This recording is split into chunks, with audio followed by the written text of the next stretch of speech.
PhD ಮುಗಿದ ತಕ್ಷಣ ಅವರು ಪ್ರೇಮ ಅವ್ರು ಹೇಳ್ತಾರೆ, ನಾನು national school of drama school, ಅವಾಗ ಡ್ರಾಮಾ ಸ್ಕೂಲ್ಗೆ ಹೋಗ್ತೀನಿ ಅಂತ.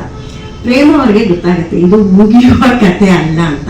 ಆಯ್ತು, ದೆಹಲಿಗೆ ಹೋಗ್ಬೇಕಾ, ಆಯ್ತು ಅಂತ ಹೇಳಿ ಕಾರಂತರಿಗೆ ಗೊತ್ತಿಲ್ದಿರ ಅವರು ಒಂದು ಶಾಲೆಗೆ ಅಪ್ಲಿಕೇಶನ್ ಹಾಕ್ತಾರೆ. ಶಾಲೆಯಲ್ಲಿ ಅವ್ರಿಗೆ ಕೆಲಸ ಸಿಕ್ಕತ್ತೆ, ಇವರಿಗೆ NST ಯಲ್ಲಿ ಸೀಟ್ ಸಿಕ್ಕತ್ತೆ, ಮತ್ತೆ ಅವರಿಗೂ ಒಟ್ಟಿಗೆ ಸಂಸಾರವನ್ನ ಪ್ರಾರಂಭಿಸ್ತಾರೆ. ಆ ಮನೆ ಈ ಮನೆ ಅಂತ ಯಾರ್ಯಾರ್ದೋ ಮನೆಯಲ್ಲೇ ಇರ್ತಾ ಇದ್ದ ಇವರು ಕೆಲಸ ಸಿಕ್ಕಿದ್ಮೇಲೆ ಒಂದು ಮನೆ ಮಾಡಿ ದೆಹಲಿಯಲ್ಲಿ ಇಬ್ರು ಒಟ್ಟಿಗೆ ಇರುವ ಹಾಗೆ ಒಂದು ವ್ಯವಸ್ಥೆಯನ್ನ ಮಾಡ್ಕೊಳ್ತಾರೆ.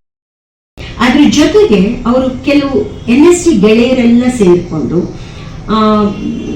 ಶಾಲೆಯ ಆಚೆಗೆ ಆರಂಭಿಸಿದಂತಹ ಒಂದು ದಿಶಾಂತರ ಅನ್ನೋ ಒಂದು ರಂಗತಂಡ ಮತ್ತು ಕರ್ನಾಟಕದಿಂದ ಹೋದಂತಹ ಕನ್ನಡದ ಒಂದಷ್ಟು ಜನ ಸೇರ್ಕೊಂಡು ಕನ್ನಡ ಭಾರತಿ, ನಾರಾಯಣ ರಾವ್ ಅವರೆಲ್ಲರೂ ಇದ್ರು ನೋಡಿ, ಬಹುಶಃ ನಿಮ್ಗಳಿಗೆಲ್ಲ ನೋಡಿದಿರಿ, ಈಗಿಲ್ಲ ಅವರೆಲ್ಲರೂ ಸೇರ್ಕೊಂಡು ಕನ್ನಡ ಭಾರತಿ ಅನ್ನೋ 2 ಗುಂಪು ಅಲ್ಲಿ ರಂಗಭೂಮಿಗಾಗಿ ಹುಟ್ಕೊಳ್ತವೆ.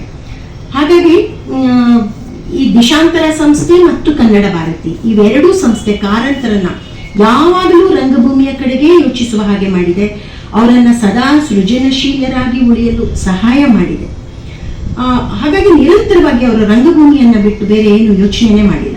ರಾಕೇಶ್ ರಾಧೆ ಅದುರೆ, ತೆಂಡೂಲ್ಕರ್ ಅವರ ಖಾಮೋಶ್, ಅದಾಲ ಜಾರಿ ಹೈ, ಕರಾನಾಡರ ಹೈವದನ ಇವೆಲ್ಲದರ ಮೊದಲ ಪ್ರಯೋಗ ಆಗಿದ್ದು ಅಲ್ಲೇ. ಹೈವದನವನ್ನಂತೂ ಹೆಚ್ಚು ಸಲ ಬೇರೆ ಬೇರೆ ಕಡೆ ಪ್ರಯೋಗ ಮಾಡಿದ್ದಾರೆ. ಅವರ ನಿರ್ದೇಶಕ ಬದುಕಿಗೆ ಹೊಸ ತಿರುವು ತಂದುಕೊಟ್ಟಂತಹ ನಾಟಕ ಹೈವದನ.